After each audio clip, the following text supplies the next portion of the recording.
Nah, ini adalah contoh yang bagus yang berhasil kita abadikan, saudara sekalian. Bagian itu adalah sungai, pinggir sungai dengan tanaman, dengan akar-akarnya yang masih asli, tapi oleh masyarakat dipotong, saudara sekalian. Ini tidak bagus. Karena di daerah ini adalah daerah perlindungan sungai, perlindungan ikan. Banyak ikan-ikan pada saat musim kering dia akan bertahan di situ, atau musim banjir dia akan masuk di sini dan ditahan atau dilindungi oleh tanaman-tanaman, akar tanaman ini, sehingga dia tidak plasing. Oh, kayak gini ya, luar biasa. Ini adalah melinggi ya, Cyprus tadi. Kalau kita lihat ternyata di bawah Cyprus itu banyak sekali hewan kecil yang bertengger di situ. Satu sisi secara hidrologi yang mempertahankan tebing supaya tidak erosi, secara ekologis dia menyediakan tempat habitat untuk fauna yang hidup di situ. Luar biasa Cyprus ini, sudah sekalian. Bagaimana sebenarnya tumbuhan pinggir ini? Tumbuhan bambu sini mempertahankan tikungan luar. Kalau tidak ada bambunya akan bergerak terus ke luar. Tapi dengan adanya bambu dia akan berhenti karena akar-akar bambu akan mempertahankan posisinya di situ. Juga di tikungan dalam, saudara sekalian, di tikungan dalam sini ini penuh dengan rakal kerikil. Kalau ini bersih, maka ikan-ikan akan bertelur di sini dan akan berpijak anak-anaknya, menetas dan hidup, sehingga jumlah ikan yang ada di sungai akan meningkat tajam kalau kita mempertahankan atau memelihara tanaman dan memelihara juga batu-batu yang ada di situ, saudara sekalian. Bagaimana dengan longsoran tebing seperti ini, saudara sekalian? Ya, karena saudara akan melihat di bagian ini adalah yang nyata, ini adalah tanaman-tanaman yang merambat. Itu di bagian ini hilang tanaman merambatnya, sehingga ini sudah longsor. Di samping juga ada rumah yang mungkin cucuran atapnya masuk di situ. Tapi salah satu faktor saya melihat bahwa karena tanaman merambatnya bagus, sehingga tebing itu relatif stabil, tidak ada air yang masuk dari sisi sini maupun dari tempat yang lain, sehingga mengurangi bahaya longsor di sini. Tanaman tebing itu, menutup tebing itu sangat penting. Tidak dibenarkan tebing terbuka. Tebing itu harus ada tanaman penutupnya sehingga hijau, sehingga dia relatif terlindungi dari perubahan temperatur, perubahan mengas tanah, dan kelembaban udara, sehingga dia stabil, tidak mudah longsor. Dan pulau-pulau di tengah sungai seperti ini, saudara sekalian, tadi sudah saya sampaikan, adalah daerah yang penting. Ini kerakar kerikil yang ada di sini untuk berpijak atau bertelurnya ikan, akar-akar sana untuk melindungi ikan, lindungnya ikan, atau untuk dia reservat karena dia lebih rendah, lebih dalam daripada di bagian sini, dan seterusnya.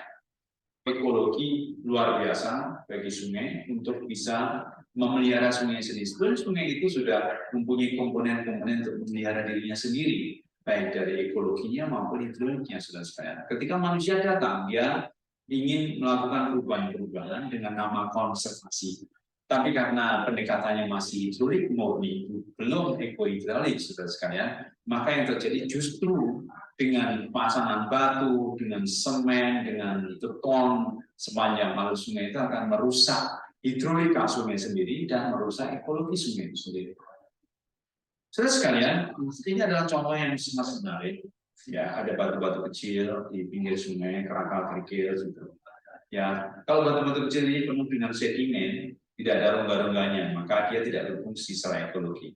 Tapi kalau batu-batu kecil ini bersih atau kita bersihkan, maka dia akan digunakan untuk bertelurnya ikan-ikan yang hitam-hitam itu, telur ikan. Dan telur ikan itu akan menetas karena ini bersih dan rongga-rongganya masih ada, sehingga aliran bisa merobos. Aliran bisa merobos di telur ikan dari atas ke bawah, sehingga ikan itu, telur ikan itu akan terlewati oleh air membawa oksigen, dan telur ikan akan menetas, saudara sekalian. Nah, semakin banyak kerakal kerikil seperti yang saya selanjutkan sampaikan di sini, di pulau-pulau ini semakin banyak kerakal kerikil yang bersih, tentu saja berarti airnya juga bersih, tidak banyak mengandung sedimen halus, maka semakin banyak juga ikan yang bisa hidup karena proses fertilisasi ikan akan muncul di situ. Ini juga termasuk memelihara sungai, saudara sekalian, dari sisi ekologi maupun hidroliknya. Mempertahankan bebatuan yang ada di sepanjang sungai juga memelihara sungai. Dengan maksud apa? Dengan kecepatan air banjir yang tinggi, batu-batu besar di sepanjang sungai itu akan meredam air banjir itu dengan turbulennya. Salah satu sifat turbulen adalah energi dissipation, to dissipate the energy. Ya, ada aliran lewat batu itu berbunyi ya, turbulen, sehingga energinya bisa dikurangi, sehingga kecepatan sampai di hilirnya akan menjadi rendah. Itulah fungsi daripada batu-batu. Jadi setiap sungai yang curam dia mesti ada banyak batu-batunya karena salah satu cara untuk mengurangi energi aliran air. Dari batu itu sudah sekalian saya ambil satu batu, coba saya teliti batu itu. Nah, saya taruh di sini batu itu, kemudian kalian, oh ternyata di permukaan batu itu banyak lumut-lumutan, ya, lumut, ya, moss atau lumut. Jenis-jenis lumut brio hitam yang tumbuh pada batu-batu ini fungsinya apa? Sudah melihat ikan di sini. Batu besar ini fungsinya sebagai tempat berlindungnya ikan kalau ada air yang datang dari sana, air banjir gitu misalnya, ikan akan tinggalnya. Tapi ikan juga makan lumut-lumutan yang di sini. Ya.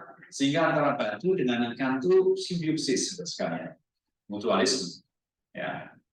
Batu dan ikan bersimbiosis dengan baik karena di permukaan batu ada lumut-lumutan, di belakang batu ada dead zone, daerah yang terlindungi pada saat banjir, dan ikan dari situ, ikan bisa makan dan sebagainya. Nah, luar biasa fungsi batu di tengah sungai juga harus dipelihara supaya tidak semua batu dihilangkan. Kalau semua batu hilang, maka populasi ikan akan turun. Populasi ikan akan turun, sumber protein akan turun. Sumber protein untuk bangsa turun, bangsa akan mudah bodoh, dan seterusnya akan berimplikasi yang lebih panjang. Ini sekalian adalah contoh tanaman-tanaman di tengah-tengah sungai, ya pohon mati di sini itu menimbulkan ekosistem ya baru, meningkatkan populasi, meningkatkan kualitas ekosistem, juga erasi dan sebagainya. Ya. Jadi ini juga harus kita pelihara. Kalau misalnya sungai itu tidak ada halangannya apa-apa, cuma air mengalir saja, maka sebetulnya ekosistemnya tidak tumbuh dengan baik. Perlu ada rintangan-rintangan alamiah yang muncul, yang kita biarkan muncul, kita tahan, sehingga rintangan alamiah itu akan menyebabkan terjadinya diversifikasi habitat atau situasi yang di situ, diversifikasi muka air tanah, muka air sungai, diversifikasi sedimen yang di situ, diversifikasi kecepatan dan sebagainya, yang merupakan syarat terjadinya populasi yang lebih banyak di sungai itu sendiri. Ya, ini sebagai contoh pulau di sini. Ya, kalau kita melihat pulau, lingkaran di pulau itu adalah daerah amfibi. Semakin banyak pulaunya, daerah amfibinya semakin besar. Semakin panjang daerah amfibinya, maka semakin banyak hewan-hewan yang hidup di situ, dan hewan-hewan sungai yang hidup juga di situ untuk memakan binatang-binatang amfibi di situ, dan hewan-hewan di pohon-pohon besar yang juga mempunyai makanan, rantai makanan ke daerah amfibi itu. Ya, luar biasa, saudara sekalian, keterkaitan antara mereka secara hidrolik maupun secara ekologi. Memelihara genangan pinggir sungai yang besar itu namanya bisa oxbow, danau oxbow pinggir sungai yang besar dan besar itu sangat diperlukan oleh ikan untuk bertelur atau peredaman banjir. Ketika banjir datang, dia masuk dulu di oxbow, kemudian baru mengalir ke hilir. Luar biasa, secara ekologi dan hidrolik, genangan-genangan pinggir sungai untuk oxbow maupun genangan kecil itu penting sebagai konservasi air maupun konservasi flora fauna yang hidup di sepanjang sungai itu. Saudara sekalian, maka air harus kita jaga. Jadi kalau misalnya pasangan batu ini tidak memperhatikan mata air, mungkin mata airnya akan mati. Kalau ini kita tutup, mata air akan mati. Juga mata air di sana kalau kita plug gitu, kita sumpeli gitu, bahasa Jawanya, dia akan mati. Oleh karena itu kita sepanjang sungai itu banyak mata air, harus kita pelihara semuanya agar pasokan air ke sungai itu akan cukup sekalian. Atau bisa kita gunakan untuk sebagai sumber air bersih, ya luar biasa sekali. Revitalisasi atau restorasi sungai, realisasi di daerah pulau, remendering, pelebaran arus sungai pada daerah tertentu, pembongkaran tanggul dan bentuk itu sudah mulai. Di luar negeri sudah mulai, di Korea, di Jerman, di Jepang, tanggul sudah mulai dibongkar, dihijaukan kembali. sungai menjadi sungai alamiah, banyak ikannya, banyak tanaman-tanamannya. Tentu saja mesti harus diperhatikan bagaimana banjirnya. Tetap mesti harus diatasi. Bagaimana renaturasi di daerah urban? Ya, pembuatan fish-way. Untuk ada bendung, ada fish-way-nya seperti yang saya terangkan tadi. Pembuatan kolam-kolam kecil di bantaran sungai, peningkatan kualitas air sungai, sama-sama domestik, limbah domestik harus dikurangi sehingga sungai itu menjadi bersih, itu menyerang sungai. Peletakan batu-batuan di sepanjang sungai yang dulu ada batunya, nggak ada lagi, kita letakin lagi sehingga tanaman-tanaman, sehingga flora fauna itu hidup ya di daerah itu. Pemungkuran laut dan diganti dengan vegetasi atau pelonjoan dengan vegetasi. Itu adalah cara-cara memelihara sungai dalam konsep eco-eco, sudah sekalian. Ada juga koreksi-koreksi bangunan skala kecil, misalnya koreksi konstruksi kekerasan tebing dan kaskade, terjunan-terjunan kecil pada sungai-sungai kecil. Ya, pada gorong-gorong misalnya, gorong-gorong yang menggantung seperti ini tidak bagus, sudah sekalian. Ini tidak ekologis. Ya. Karena apa? Karena saudara tidak memberi kesempatan ikan untuk bisa naik ke sana.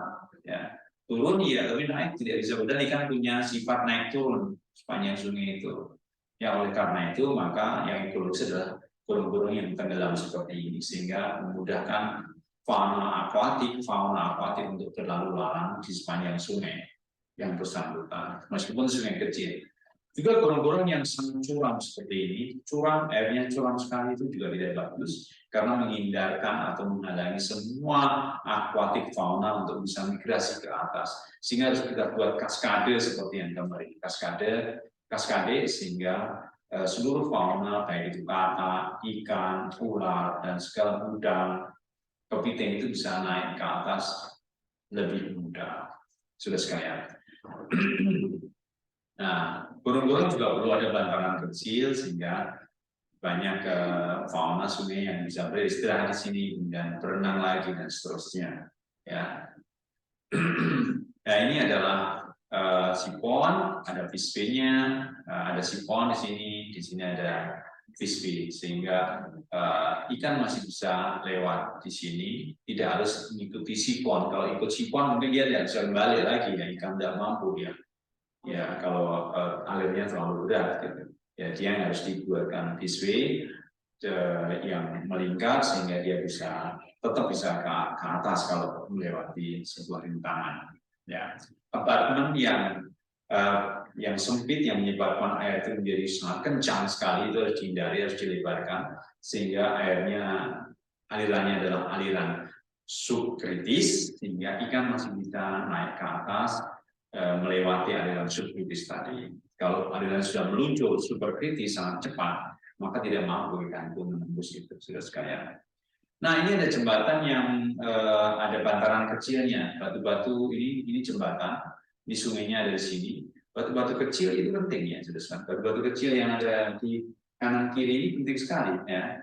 Penting sekali. Apa gunanya? Kalau ada fauna aquatic akan lewat ke sana dan dia tidak mampu, dia akan beristirahat di batu-batu kecil ini.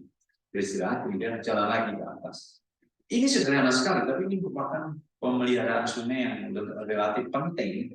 Kalau ada sungai jembatan, berapa ribu kita punya jembatan, dan yang banyak yang belum punya seperti ini, maka perlu adanya rehabilitasi, restorasi, pemikiran kita, sehingga kita bisa mempunyai pekerjaan-pekerjaan yang itu meningkatkan kualitas lingkungan dengan dana yang murah, saudara sekalian. Saudara sekalian, itulah kuliah saya pada bab 8 tentang pemeliharaan sungai secara integratif.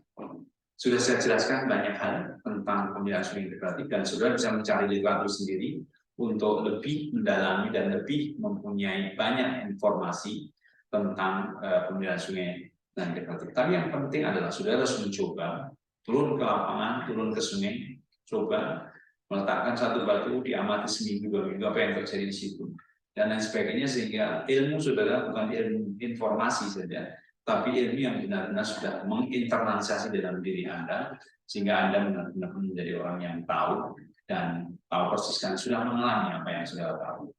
Saudara sekalian, sekali lagi silahkan membaca buku Eco Hidraulik Pembangunan Pengelolaan Sungai dengan seksama dan sekaligus mendengarkan kuliah-kuliah saya. Terima kasih. Assalamualaikum warahmatullahi wabarakatuh.